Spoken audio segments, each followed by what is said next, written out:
Hello guys, and welcome to my living room. I'm pretty excited about this one, guys, I'm not gonna lie. This is the first time I've ever done a traditional sketchbook video, and sketching is one of my favorite activities, period.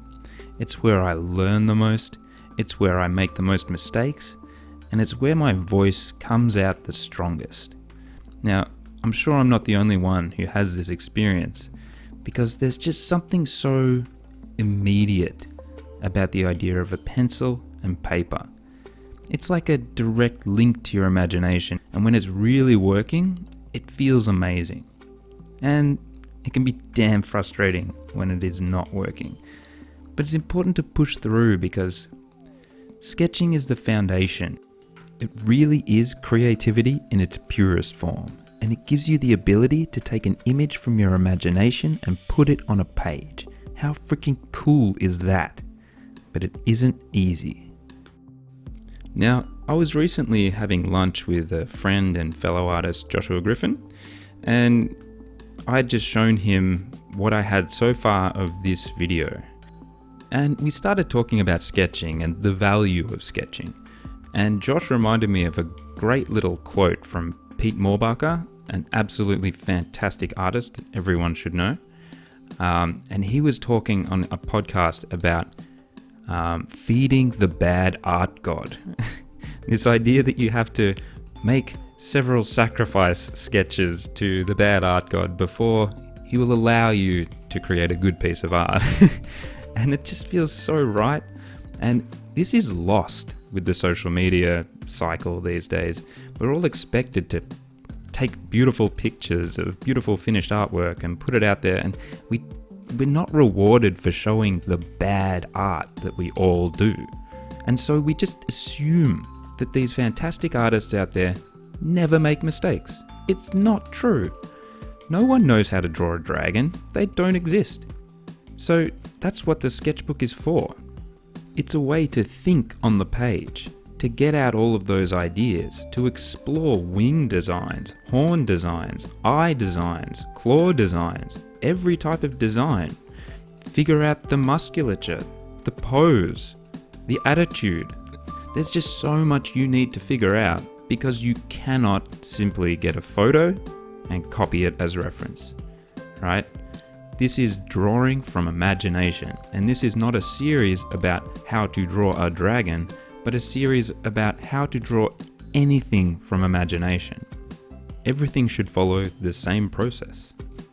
So I want you to guess, how many dragons did I draw before I moved into the next stage of this dragon painting?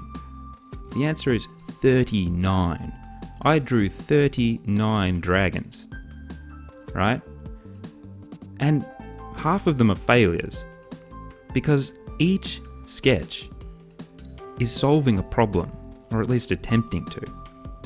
This one that I'm doing at the moment, I'm trying to solve the problem of the wing because the one I did before looked wrong. It's too long, too bulky, too awkward. The first sketch, the neck looked too stiff, so the second one bent the neck. I'm looking for ways to improve the design, and every single one of these sketches is attempting to refine the design and move me closer to a point where I feel comfortable to move to the next step. So, one thing you will notice is that I'll begin to narrow down the designs. I'm pretty happy with the way that the beak, the maws, work, and I like the horns. I'm going to make slight variations here and there, but the thing that I'm really not happy with at the moment is the pose. This has to be a composed painting. It has to have a good composition. And the wings are proving a little bit difficult because when they're folded up, they don't look particularly interesting.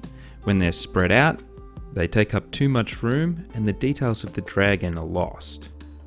So the only way to solve that problem is to do a bunch of sketches.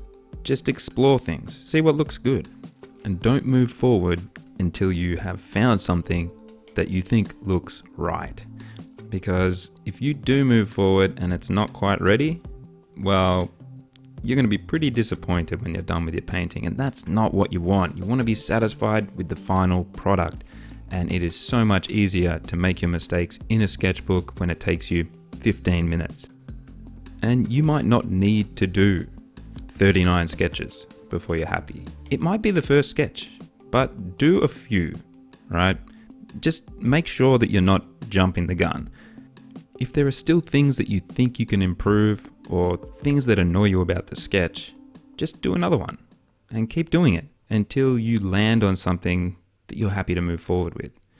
Now, it took me 39 times with this dragon, but I got there in the end, and I'm going to be much happier with the final result because I did it. And let's not forget, I had a hell of a lot of fun. And now I can draw a badass dragon, which I couldn't do before. So that's awesome, right? You can't lose when you sketch. I think it's really one of the biggest ways to improve, because there's no faster way to iterate on your designs or your processes. You can draw 39 dragons before moving into a painting, but you're not going to paint 39 dragons in the same amount of time.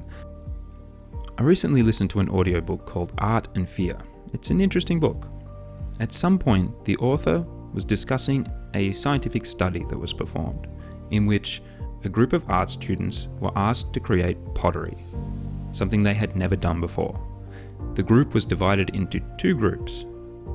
The first was asked to produce a single pot, and they were told that they would be graded on the quality of that single pot. The second group, however, was asked to create a high quantity of pots, and they would be graded on how many they could make within the allotted time. The result was that the students who made the most pots also made the best pots. And it makes sense. They made the most mistakes, and they iterated on their process. And that is exactly what the sketchbook is for. So what is the secret to sketching? Well, it's not the way I'm holding my pencil. Many would tell me that that's incorrect. It's not the way I make marks and then smudge them with my finger. It has nothing to do with the weight that I press down on the paper. It has nothing to do with the brand of the sketchbook. The secret to sketching a dragon like the one I'm sketching here is entirely in the 38 dragons that preceded it. It's in the exploration. It's in the iteration. It's in the practice and the dedication. It's about falling in love with the process. It's about becoming comfortable with failure. It's about turning practice into pleasure. Because once you get comfortable with sketching, once you can produce something that is reasonable every time, there's really nothing like pulling ideas out of your head and throwing them into a book. It's an archive of interesting thoughts and experiments that you can look back on. And when you do, you're going to see the result of all of that hard work. You're going to see how far you've come. It's a great motivator. And if you can keep it up, trust me, you're going to get addicted to it. And the more you get addicted to it, the more you do it. And the more you do it, the better you get. And the better you get, the more fun it is. It's just this endless cycle. So get excited. Grab a sketchbook, a pencil, grab a cup of coffee. Just sit down and explore. Let your mind run free. Throw those ideas down on the page. See what comes out. If it sucks, try again. If that sucks, try again. Keep on trying. Keep on experimenting. Keep on failing. And keep on loving what you do.